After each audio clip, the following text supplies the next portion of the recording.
The Chicago Bears are not going to trade Justin Fields, but that's not going to stop people from speculating and arguing about it.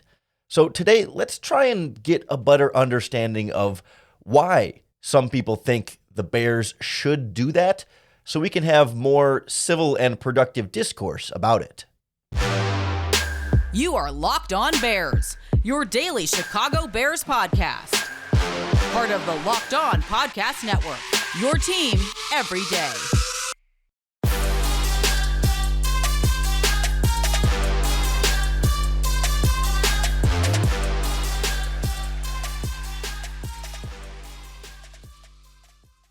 This is Locked On Bears, and I'm your host, Lorin Cox. I'm here to bring you your daily, in-depth Chicago Bears news and analysis. You can follow me on Twitter at CoxSports1. You can follow the podcast on Twitter at Locked On Bears. You can like Locked On Bears on Facebook, join the Locked On Bears Facebook group for even more Bears talk, and make sure you hit that subscribe button on the Locked On Bears YouTube channel to keep up with all of our video podcasts as well. Thanks for making Locked On Bears your first listen today. This episode is brought to you by FanDuel Sportsbook, official sportsbook of the NFL. Make every moment more. Visit FanDuel.com/LockedOn to get started today. On the show today, we look at and examine the argument for trading Justin Fields and in turn drafting a quarterback with the number one overall pick in the draft, and try and get a better sense of why people make that argument, what merits it might have, but ultimately kind of bring us to have a better full picture understanding of why they shouldn't do it when you can weigh the choice to do it versus the choice not to do it by better understanding the idea that the other people come from, the do it side of the equation. Again, not something that's going to happen. Albert Breer of Sports Illustrated reported very concretely that the Bears are going to roll forward with Justin Fields. And I saw Albert Breer down at the Senior Bowl talking to a prominent member of the Bears organization that I will maintain the anonymity for. But I know whose Albert Breer's source was on that report that he did about Justin Fields staying with the team. And it was someone who you could recognize by face and would know without a doubt as a concrete source of whether or not they're going to roll with Justin Fields. We'll leave it at that.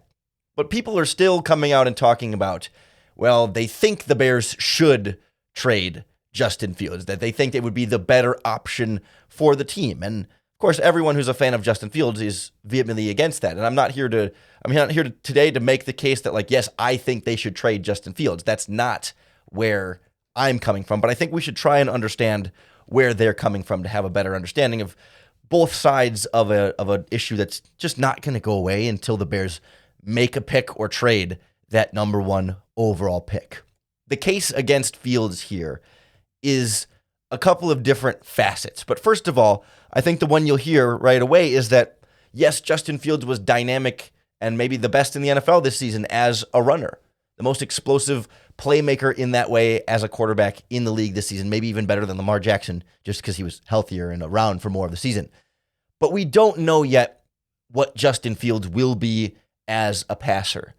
Through 2 seasons of his career, with a lot of reasons and explanations and caveats and asterisks on this, as you want to put it, through 2 seasons of his career, he has not developed as quickly as a passer as most people would like to see. We have seen other young quarterbacks advance at a more accelerated rate as a passer through their years. And not that it's Fields' fault in all those occasions, but we don't know exactly how good of a passer Justin Fields is going to be. We're not sure how consistent he can be, how well he can clean it up, and what that range of outcomes looks like for him. That's not to say people, I don't see people arguing that he's a bust and is going to be a bust and is guaranteed to be a bust. No, but you wonder if there are going to be limitations on his passing. And if there are limitations on his ability to pass, then what does that do for the offense that you want to run and the overall long-term success of your team? You would like him to be farther along than he is thus far. He has made progress. He has shown growth in the areas that we needed to see him show growth, but it hasn't all fully, completely come together in a sustained, consistent manner, again, specifically as a passer. But that's going to still be the most important part of his job as a quarterback. And whether or not he can be the guy long-term to lead your franchise to success, there has to be a certain level of passing competency that he needs to reach. And I don't think, if Justin Fields never got any better as a passer than he is right now, he would not be that franchise quarterback. So you're banking on him getting better and largely significantly better as a passer. There's no doubt he is going to improve as a passer, but how much will he improve as a passer? And will it be so much better than he is now to make you feel like, yeah, we're glad we stuck with that, as opposed to options that you have in front of you right now in the NFL draft, where you have your pick of the quarterbacks. Notably, Ryan Poles' pick of the quarterbacks. He did not pick Justin Fields with the Chicago Bears. That wouldn't be the reason solely that he would get rid of him, but it is part of the argument that you hear. Well, Poles didn't pick Fields. This would be his opportunity to get his guy. He moved on from Khalil Mack. He moved on from Roquan Smith. He moved on from a lot of the fan favorite players from the previous regime that he just didn't fully believe in or want to be invested in or see as the right fit for his team. So why not Justin Fields when you have the rare opportunity to get your sole choice of the number one overall pick quarterbacks in the draft? And you will also then get some fairly significant amount of compensation in return for Justin Fields, right? It's not as though you're gaining nothing from moving on from Fields. You're not going to get the same return perhaps that you might from trading down from the number one overall pick, depending on how far you go and what the market looks like in all those cases. But still, it's the combination of new quarterback plus the resources you get for trading Fields versus Fields and all of the resources you get from either picking number one or trading down from number one. And a lot of draft analysts or people around the NFL feel like that the side of the equation that involves a new quarterback and trading Justin Fields would then be a greater return on investment, or perhaps both sides being risky, but a higher chance of success, or just a more comfortable risk going with the number one overall pick quarterback, as opposed to Fields, who we've seen for 2 years not take as big of a steps forward as a passer as you would like to see. And you might see these quarterbacks in this draft thinking that they're already going to be better passers, so why not develop them instead and still get something for Justin Fields at this stage? There's also just a process here in the team building equation of where Justin Fields is right now and where the Chicago Bears are, and why going with the rookie quarterback might just align things a little bit better organizationally. We'll talk about quarterback contracts and those rookie contracts and where eventually these things might start butting heads in Chicago next on Locked On Bears. The Locked On Bears podcast is powered by our friends at Built Bar, the makers of the world's best tasting protein bars, because Built Bars don't taste like other protein bars. They legitimately taste like candy bars. I eat one every single day, and I have for more than a year now. It's been a huge part of my life, and I'm so glad to have them as partners here on the Locked On Podcast Network, because every Built Bar is soft, easy to chew, covered in 100% real chocolate. But it's low sugar, low calories, high fiber, and high protein. It's the kind of almost superfood that I've been looking for a long time. I'm someone who wants to eat a high volume of protein, but a low amount of calories and fat to try and build lean muscle, and Built Bars are perfect for that. And it's a great way to satisfy your sweet tooth without feeling like crap or having any of that guilt of eating something that you know is just not good for you. Built Bars truly do have it all, and you'll taste it to believe it. You can certainly get them whenever you want at Built.com, but now you can also get them at your local Walmart or Sam's Club. That's right, if you head to your nearest Walmart today, you can walk over to the pharmacy section and grab yourself a box of Built Bars. They've got the 4-bar boxes of cookies and cream, double chocolate, or coconut puffs. Or if you're close to Sam's Club, you can run in and grab a 13-bar box with their hit flavors, brownie batter and churro. Those are two of my favorites. Go check them out. Trust me, you'll thank me later. At some point with Justin Fields, his rookie contract will run out. First, we'll hit the 5th-year option, then his rookie contract will run out. And then we will have the discussion about whether or not to pay Justin Fields how much amount of money. I mean, obviously, it will depend on how good he is and how the quarterback market changes between now and then. And it's important to keep in mind this is still 3 years away, but we've seen across the spectrum in the NFL that the surefire way or the way that's been most successful for a team to build a Super Bowl contender is to have a quarterback on a rookie contract and be able to then have a very controlled cost at that position and invest so much more of your money at all of the other positions. And that, generally speaking, we've seen teams struggle to achieve and go as far in the playoffs when they're paying quarterbacks astronomical contracts. That's not a universal experience. I mean, Patrick Mahomes, no longer on his rookie contract with the Chiefs, just won that. Matthew Stafford with the Rams, not on his rookie contract. And of course, Tom Brady hasn't been on a rookie contract in like 2 decades now, it feels like. So it's not exclusive, but it's very hard to do without the rookie contract. Whereas you look at every Super Bowl around there, certainly the Eagles had Jalen Hurts on his rookie contract. The Bengals had Joe Burrow on his rookie contract. I believe Patrick Mahomes was on his rookie contract for at least their first Super Bowl win, if not the second one that they lost as well. You had, Carson Wentz might have been when the Eagles went with Nick Foles at the helm. You've seen the Atlanta Falcons make a big push up there. Although that was post-rookie contract Matt Ryan. So I'm piecing through this. The Russell Wilson Seahawks did it a few times. Just kind of piecing through names one after another. But you see a lot of these quarterbacks nowadays, it's easier to build a strong contending team around a quarterback when you're not having to invest such a significant, $30, $40, $50 million a year that we're starting to look towards as these quarterback contracts get bigger and bigger, because the quarterback market continues to accelerate even faster than the rest of the positions.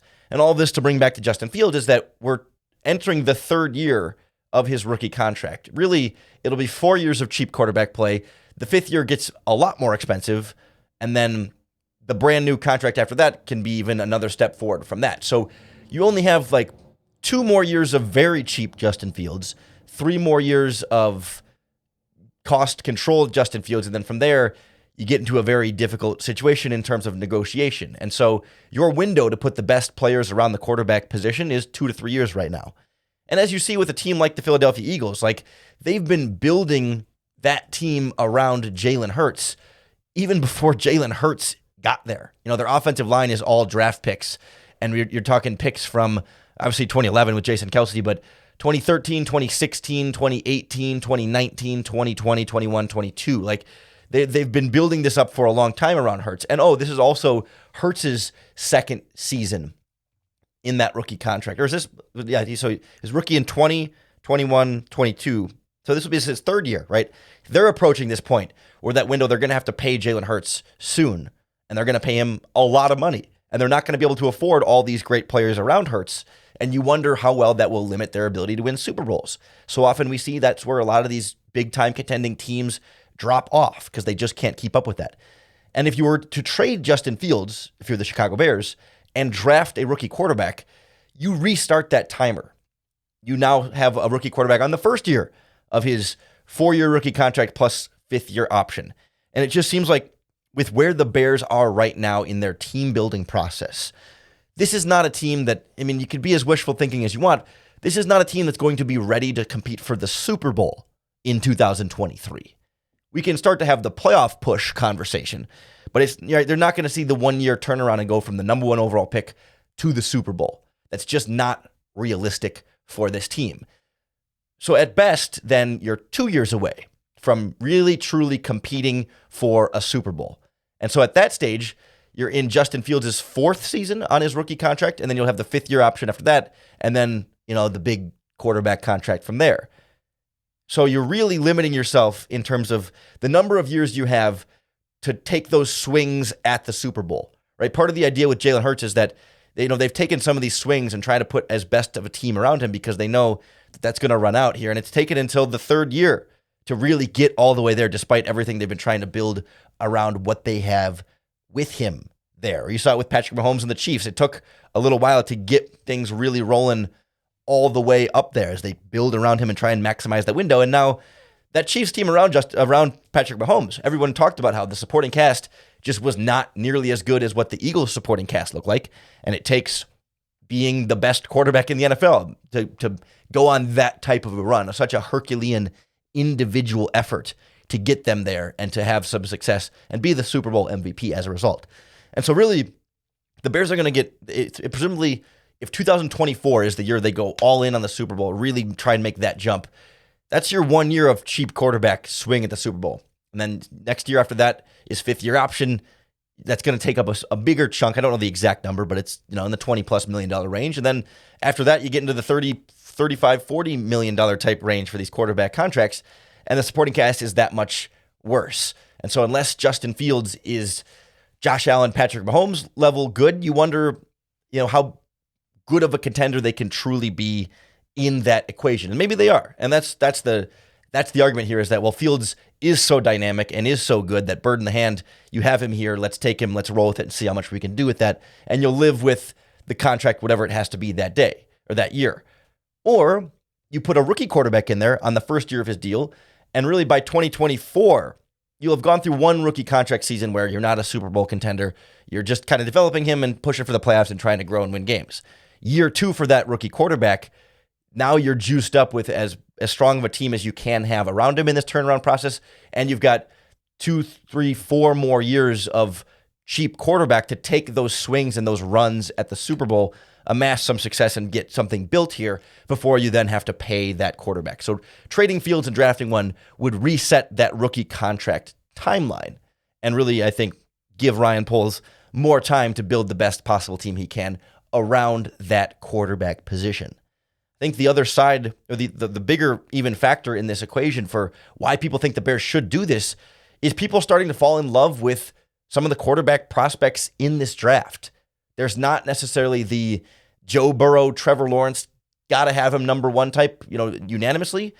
But I think Bryce Young is pretty close. And I think a lot of people see Bryce Young as pretty close. And when it's all said and done, he'll be a little bit more consensus number one quarterback in this draft class. We'll talk about Bryce Young as that Fields alternative next on Locked On Bears.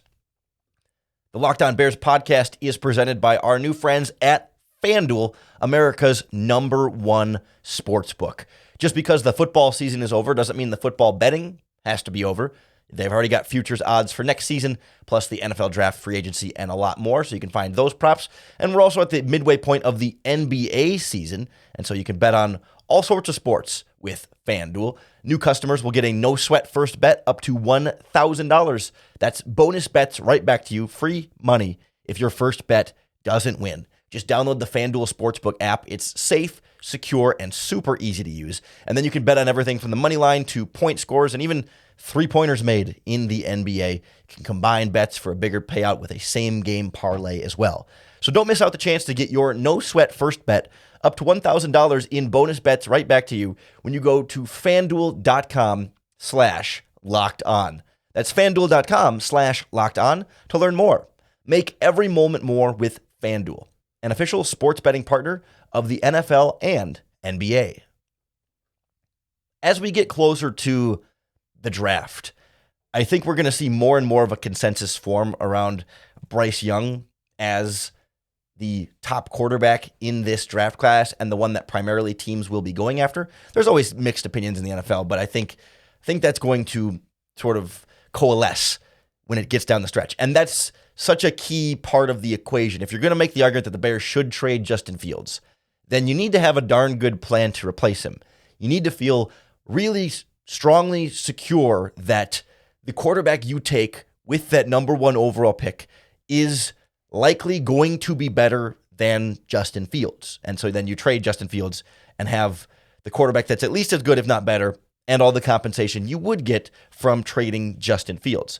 That's also a factor in this. What Justin Fields' trade return looks like is I'm assuming the starting price is a first-round pick plus, and what that looks like beyond there, I don't have a good sense of how that market would play out because it would be a bit unprecedented. It's not like Josh Rosen and the Cardinals where that was just kind of a disaster that everyone was abandoning ship on right away. But it's a messy conversation that I'm not really looking to dig into right now. To me, it's more about Bryce Young being, about as good of a quarterback as we've seen in recent draft classes. From what we see from him on the field at Alabama, it's where the only reason I think that he's not such a clear consensus Joe Burrow, Andrew Luck, Trevor Lawrence level, got to have him number one quarterback, no doubt. Everyone else gets in line. The line starts with Bryce Young, is because if the line started with Bryce Young, every quarterback could see over the top of his head. It's purely a size question for him. He seems to check pretty much every other box at quarterback, except that he's very, very small. He doesn't have an official height and weight yet. He's expected to weigh in and measure in at the NFL Combine, and then we'll get a better sense. But, there were pictures of him standing next to Drew Brees, where Drew Brees was clearly taller than Bryce Young. He looks fairly thin, and frail is maybe not quite the right word because he's still a football player. But there's questions that can a quarterback that small hold up at the NFL level? It's not just that he's short. Kyler Murray is short.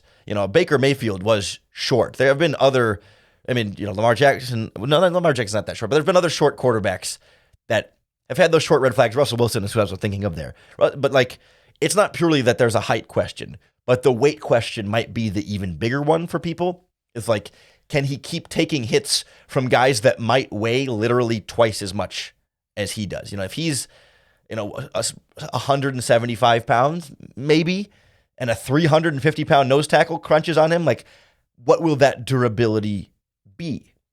And that's a very legitimate red flag. But he has everything else. He sees the field incredibly well. Very quick reading defense, going through his progression, finding the open receiver. Strong arm, can throw off platform. Mobile, is really good when the play breaks down, is like that creative playmaker. I don't want to say like Mahomes, because Mahomes is on his own tier, but that same style of Justin Fields' running ability, but you add the ability to make dynamic passes off of that, where it's just, how did he find that guy? How did he keep the play alive? How did he make that play? He's also really good in rhythm in the pocket, throwing over the middle of the field. He can hit all the throws.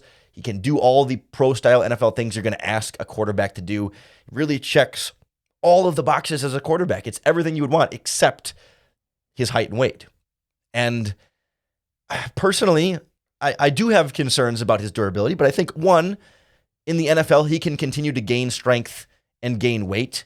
Being a full-time professional football player, you don't even have to think about class and school and, the rest of your everyday life. You can just focus on, weightlifting and eating in the offseason and trying to build healthy mass that way. Not that he's probably not having to do a ton of class at Alabama, but my point. We see plenty of players get to the NFL and have an easier time adding more mass than they did in college.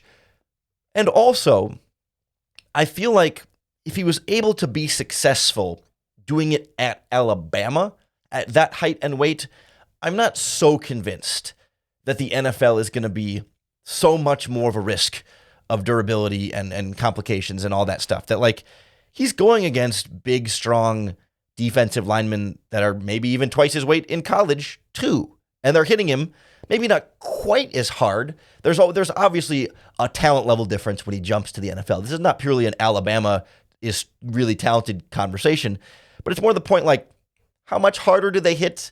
And he's found a way to be successful doing it at the college level at this size. If he's already showing you the ability to be successful, why can't he continue to find ways to be successful doing it at that size in the NFL? Especially when we see other shorter quarterbacks have varying amounts of success, but enough success that you don't automatically say, well, no quarterback can ever win at that height. Because Russell Wilson won two Super Bowls, and Bryce.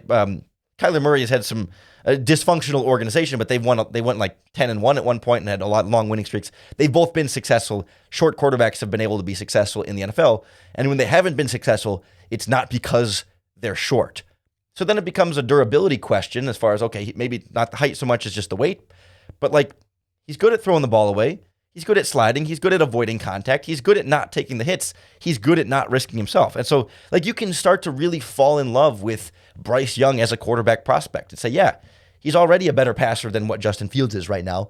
And he's a pretty good runner. And if you could trade, I would rather have the dynamic passer than the dynamic rusher if you kind of had to pick one or the other. And you can start to sell yourself on yeah, Bryce Young would be pretty good. And you're going to get another first-round pick plus for trading Justin Fields to another team. So those pieces can then also go into building more around a guy like Bryce Young. And you can start to piece together why people make this argument that, yeah, some people think they should trade Justin Fields, draft Bryce Young, use the Fields picks to build around Young, and also reset that rookie contract timeline so you have more time now to build that contender around Young and get a guy who, you feel like is more advanced as a passer. And you might still have questions about how both of them will develop, but you feel like Young's already at a certain base level that Fields is just sort of, getting towards and been a little bit slow on the quarterback passing development track here. That's really the argument that I think you can start to understand why people make it, even if we're very sure it's not going to happen and not super convinced that this current Fields path is not still the best path for the Chicago Bears because of how much you're going to get for trading down from the number 1 overall pick. And I still come back to this idea, and I'm going to keep using the quote all offseason. The Lions general manager, Brad Holmes, at a press conference earlier this offseason, talking about Jared Goff, not Fields, but said, in the NFL, it's really hard to get better at the quarterback position, but it's really easy to get worse. And I can't help but feel like that with Justin Fields and the Bears. It's really easy to get worse than Justin Fields. It's a lot harder to get better than Justin Fields. And even a rookie is not a guarantee. You know what you have in Justin Fields. You don't know what you have in a rookie. And if Ryan Poles and Luke Getsy and Matt Eberflus can look at Fields and be confident that they can develop him, be confident that he can be the guy, they're not going to get rid of the bird in the hand for the possibility of two in the bush in that way. And I also contend that you go all in on building around Justin Fields, and even if you get to the end of that fifth-year option and he didn't develop and didn't get better, then you can move on from Justin Fields then. You're not going to get as much as you would get moving on from now, but you would then have a team, presumably, well-built around the quarterback position. Loaded up around Fields, and Fields, if he's still not getting the job done, you can move on from Fields and plug and play the next quarterback in a really good position and a really strong supporting cast already ready-made for whoever that next quarterback is. And at that point, you can trade up in the draft to get a quarterback. You can always trade up to get a quarterback, just like the Bears are looking at all these other teams trying to trade up to get a quarterback. It's not easy. It's not guaranteed the guy you trade up for is going to work, but there's no guarantee the guy you take this year is going to work. There's no guarantee that Justin Fields is going to work. So stick with what you have, stick with what you know, go all in on this, and you're still prepared to move on from him in the future if, for some reason, something doesn't quite go wrong.